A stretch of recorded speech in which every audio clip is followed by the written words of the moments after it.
No sleep till greatness. At the company where I do my security consulting, they have wellness coaches. And the wellness coaches usually come around and they provide tips and they give out pamphlets and so forth about different things concerning your well-being. Some of it's about your physical well-being. Are you hydrating enough? Are you exercising and so forth? And some of it's about your mental stability and so forth. Are you managing your stress levels? Are you keeping things at an even keel and not getting too high and so forth in terms of your anxiety and things of that nature? Recently, a young lady actually that provides a service for our company came around and talked about sleep patterns. And she gave me all these statistics about you need 8 hours of sleep and all this other good stuff. And she asked me the question, are you getting enough sleep? My answer, absolutely. I certainly am. She said, oh, that's great. So you're getting 8 hours of sleep? I said, I didn't say I was getting 8 hours of sleep. I said I'm getting enough sleep. So then the battle ensued. She gave me all the statistics about why 8 hours of sleep is great, why it's necessary. And I countered that with, I don't need 8 hours of sleep. I function very well off 5 hours, 6 hours sleep. No issues.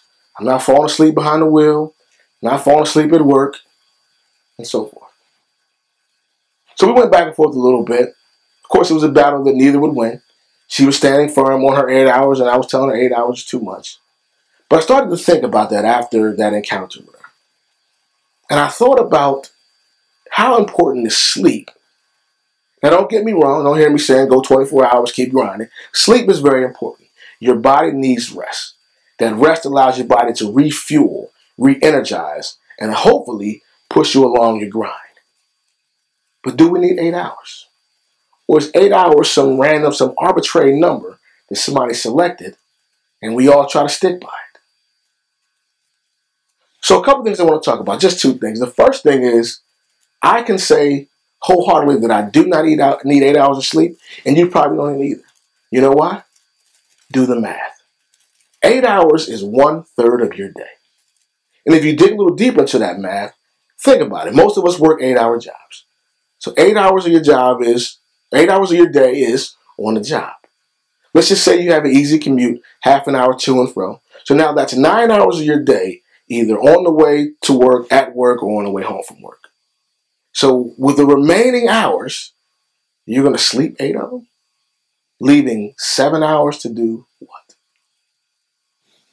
7 hours to spend time with your family, 7 hours to spend on professional development, personal development, spiritual development, physical fitness. Now you see where I'm going? To me, sleeping 1/3 of your day is not productive. And in my case, it will not lead me towards greatness. The second thing, and the very last thing, and this is when that competitiveness comes out of me.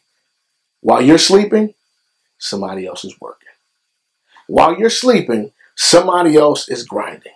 So I tell myself that if I'm sleeping 8 hours a day, then my competitors, whoever they may be, the people that stand in the same space that I'm standing, striving to be greater than I am, they're winning. Because I'm sleeping and they're grinding. I'm sleeping and they're working. I'm sleeping and they're on the move towards their goals. My mantra is simple. No sleep till greatness. Until I reach the level that I want to reach, then I'll never sleep 8 hours a day. Unless I'm sick and I can't move, you can forget about it. 5 hours, I'm on my grind. 6 hours, I'm on my move. Moving towards where I want to get to. Utilizing my God-given gifts, striving to be the greatest I can be, the very best I can be. I don't have time for sleep. I'm too busy grinding, too busy trying to make my mark, too busy trying to win. Oh,